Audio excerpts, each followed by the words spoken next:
Tottenham 1, Crystal Palace 0. And welcome back, guys, to another Total of Spurs match review. Just before I get into the chat, make sure you like and subscribe to our channel. Make sure you click the bell for notifications so when we upload videos or watch alongs, you'll get the notification. And please, guys, if you do watch this video, make sure you like and subscribe. We are 10 away from 100 followers on YouTube. So please, guys, we want to try and get to 100 followers before the end of the season. Obviously, we only just started this and it's going quite well for us. So yeah. So if you do like it, please like and subscribe to the channel, and yeah, make sure we get to that 100 followers.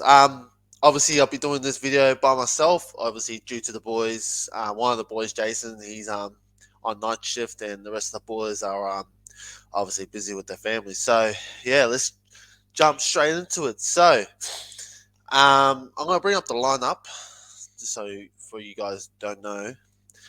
So this is how we lined up. Now I know you guys read and it said we're playing up, our normal formation, a 3-4-3, but Mason has come out different and he's brought out a 4-4-2 formation.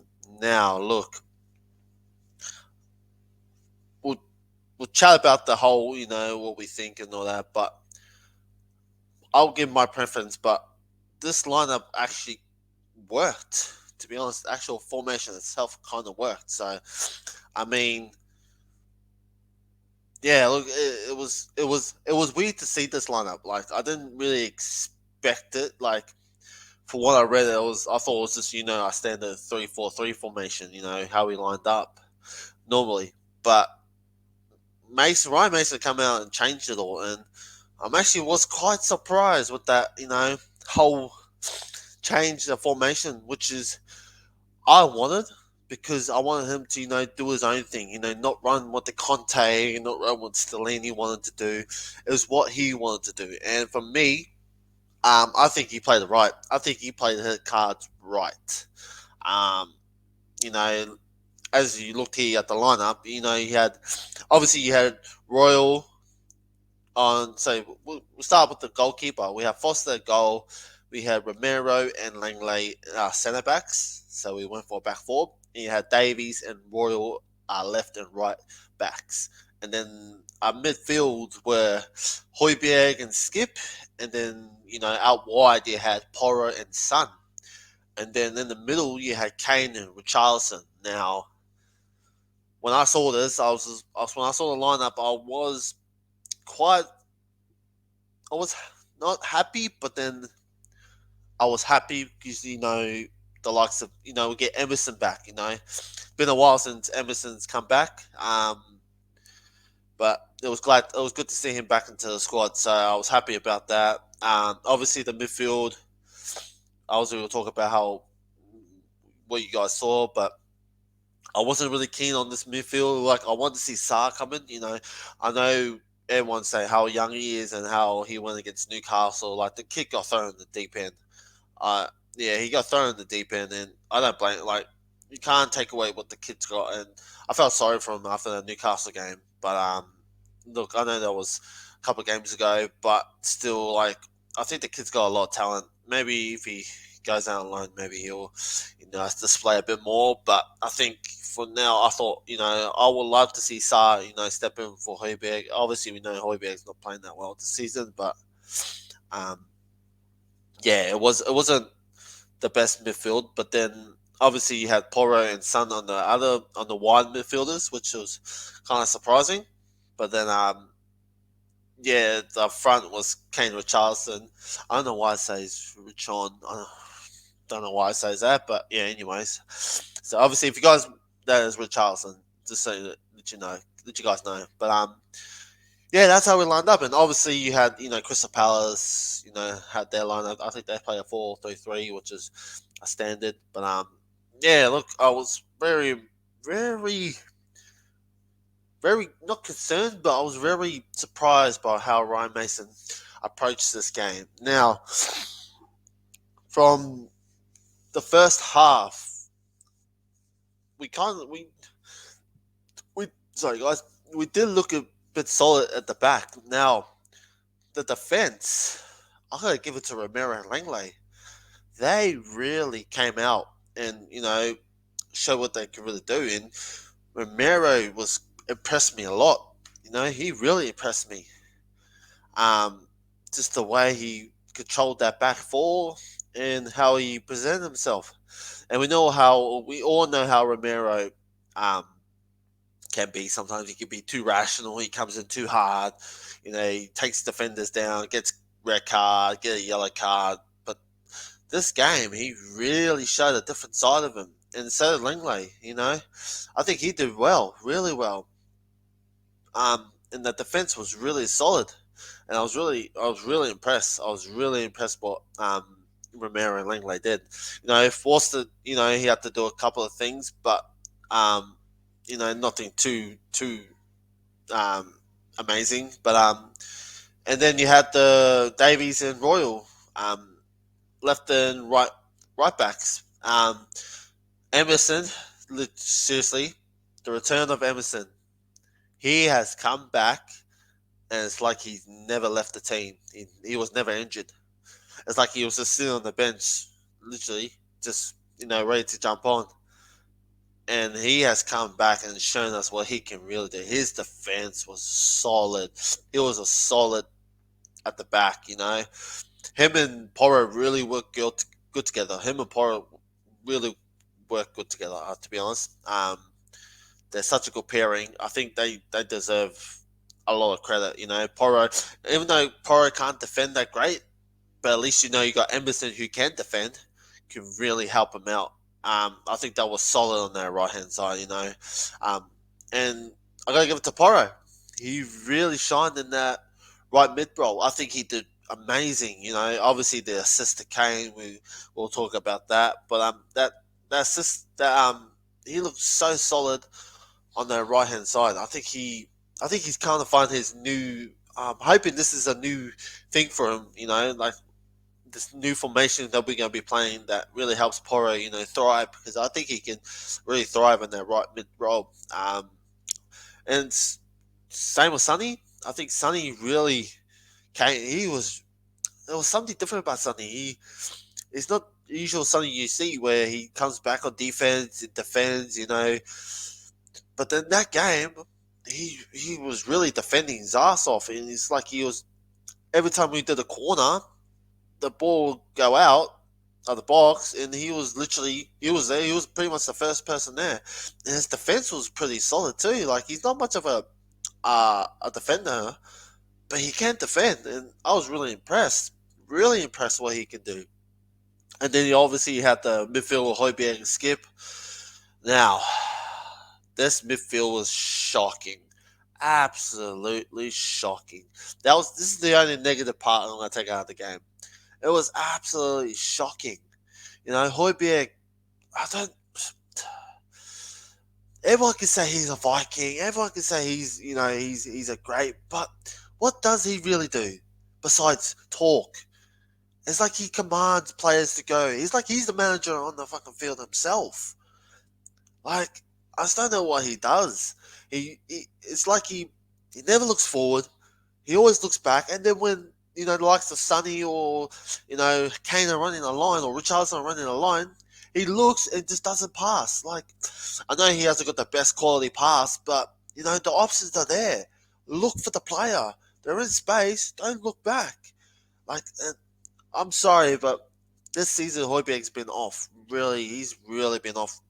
He's a shadow of what he used to be, and I think we really need an upgrade on him because he's not the player that I thought he would be. Like he's solid. Like he's a solid midfielder, but just his just how he approaches. Just how he approaches, like when he gets the ball. It's like as soon as he gets the ball to his feet, it's like he can't make a decision. He's like, "Oh no, I'll go back because I know if I do that kind of pass, I'm gonna screw it up." Like I'd rather you do that than go back because then obviously we got to try to play it from the back, and I'm sick of playing at the back. This back from the back shit. Like I want to see us go forward, and um, yeah, I think Hoiberg was really shocking. And Skip, look, this wasn't a great game for Skip. I think he's done a lot better than his previous, but this game was not good. This one was a shocker for me from Skip. I think that knock from Jota last week really took a dwelling on him because he didn't look himself. He really didn't look himself. I think he was a kind of a shadow of himself. But yeah, I think Skip really didn't shine for me. I think that knock to the head kind of maybe knocked brain cell out of his head because yeah, he looked really off the ball. He just wasn't his normal self, and yeah, I just think yeah, Skip needs a break. I think our midfield needs a change now that we got Basuma back. Oh yeah, so just to clear it up, we Yee's Basuma has returned, but he didn't play this game because of his injury. So I wouldn't I wouldn't be surprised if he maybe comes in the next game. Get some match fitness up. But yeah, so I would like to see a new midfield change. Like maybe bring on Sa, and I know everyone says Bazuma, but I don't think Bazuma plays a in the midfield too. I think he's better in the three. He likes to sit behind the defender or sit in front of the defenders and protect that box. That's why I think we need to utilize him in that position. So hopefully, when we get a new manager, that could happen. But we'll talk about managers later on. But and obviously you had Richie and Kane up front, which Richie he really didn't do much. He kind of really didn't. He just wasn't. Yeah, he just couldn't find any space. There was a couple chances he had, but yeah, I just don't think yeah he did much. Obviously Kane, we gotta talk about Kane. Like as much as you guys can talk about Haaland and all that and how great Haaland is, for me, I think Kane is a level above Haaland. To be honest, I think look, Haaland's going to be great in the future. He's going to be great. He will be great. But right now in this day and era, I think Kane's outclasses Haaland. If Haaland wasn't in the Premier League, everyone would be talking about Kane, like what Kane does. Like I think he's what is he now? Kane's record. Hold on, guys. Uh, so Kane is 209. So he's 209, and Alan Shearer is 260. Now he's already been Rooney. He's already been Rooney by far, and he's played less games than Rooney. So I mean, Kane is playing like in this Tottenham team. You wouldn't think Kane would be really good, shining, but he steps up every time he puts that Spurs shirt on. He always steps up, and for me, he needs a trophy. Obviously, if we call him for years and years and years, that he needs a trophy. He needs one. To be honest, he's dying for a trophy. So look, I'm hoping next season when we get a decent manager, a decent sporting director, that he does stay, and hopefully we can push him to get a trophy or just a bit of silverware, just because the guy deserves it. But other than the trophies and all that, the goal by him was just a hurricane normal goal. Out jump Ward, great cross by Poro. Well, that was a beautiful cross, and that's what I mean. Poro's got the crossing ability that we need, and that's the life. That's what we've been missing. Emerson hasn't got the best crossing, but Poro's got the crossing ability that we need. So I mean, that was a great goal by Kane. And the build up to it was amazing. From Davies to Kane, and Kane, for me, I thought Kane fucked it up. I thought Kane just booted it to the corner. I'm like, oh no. And then I seen Porro just coming down, and I was just like, wow. And then yeah, Porro just perfectly laid that ball off to cross that ball to Kane. So I mean, yeah, look, you gotta give it to Ryan Mason. He played his cards right. Changing the formation to a 4-4-2, which we all did not expect. We are all expecting the 3-4-3. The three at the back. The wing backs, and obviously, and I'll give it up to him again. He actually dropped Dyer, Eric Dyer. which I like to call him Eric Diabolical because he is diabolical. He dropped him, which I think we were all calling for. I think, to be honest, I think Romero looks a lot comfortable without Dyer. I think Dyer just doesn't. He just doesn't do it for me anymore. He's not a defender we want. He's not going to get us. He's not a defender, a central defender that's going to take us to the next level. So for me, I think Dyer. I think sit Dyer out for the rest of the season. To be honest, or sell him next season because, yep, he is not the defender that we want anymore. I think Romero's levels above him. Look, Langley's still got to prove himself, but he did in this game. He really showed up, and but yeah, I'm glad he dropped Dyer and Perisic didn't play, so which is I was happy about. I'm happy to see Davies in the left back, his natural left back role, which he looks comfortable. Looks, he'll still get forward, but he just looks a lot comfortable in that left back spot. And yeah, Royal, he defended his ass off. He did well. Poro did really well. Oh, Poro, sorry, Royal did really well. So, but yeah, Poro did really well as well. But um, yeah, I won't rail on too much. But before I jump off, I am gonna call out this guy.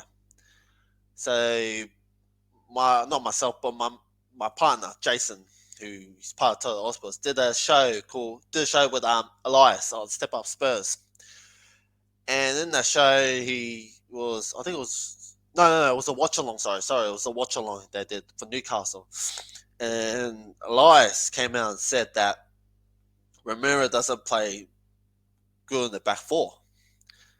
I'm sorry, but this game just proves it. This game just proves it. I mean, Romero plays on the back four with Argentina. So I mean, what's the difference now? But I'm sorry, but Elias, you're wrong. You're definitely wrong. He Romero has just proved you wrong. So, mate, you just got proven wrong that Romero can play. We can play a back four with Romero and Langley. So you might have to do a bit of researching or a bit of sucking up because right now you just got proven wrong that we can play a back four with the right players. If Dyer wasn't in this team, of course we would have been shocking because it's Eric Diabolical. But Langley and Romero, perfect. You got a left footer, you got a right footer, perfect pairing. So I mean, look, give it time. Obviously, we've got to give a few more. We only got 3 more games left, but this game just proves to you that we can play it back four. So I want to hear an apology from you to us that you were wrong. So I want to hear you apologize on your next video that you were wrong about us playing a back four and that we cannot play a back four. And against Palace, we just proved you wrong. So that's basically what I gotta say also. But other than that, apart from the game, our midfield was shocking. Our defense was solid. Mason did well, but we can't say Mason in yet because it's only 3 more games to go, and obviously we're trying to go for Julian Nagelsmann. So look, Ryan Mason's done well since Stellini and Conte have left. So, but at the moment, look, right now, I think Ryan Mason just needs to go manage like a championship or a League Two or League One team before taking this job because obviously there's a lot of pressure on with this job. Obviously, in the circumstances we are in. So, yes. So, but other than that, look, guys, I'm probably gonna wrap it up there. Obviously, it's getting close to 9 o'clock here. But yeah, so make sure you like and subscribe to our channel. Make sure you click the bell for more notifications.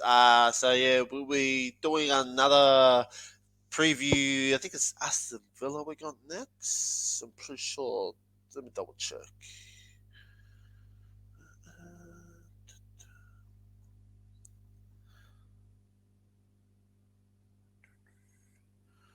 Yeah, so we got Aston Villa. Obviously here in Australia it is 12 a.m.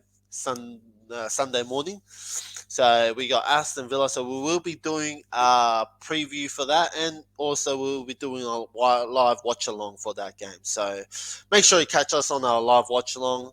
And again, make sure you like and subscribe to our channels. We are 10 away. No, sorry, we are 11 away. We are 11 away from 100 followers. So please, guys, please make sure if you do watch this video, you subscribe and like the video.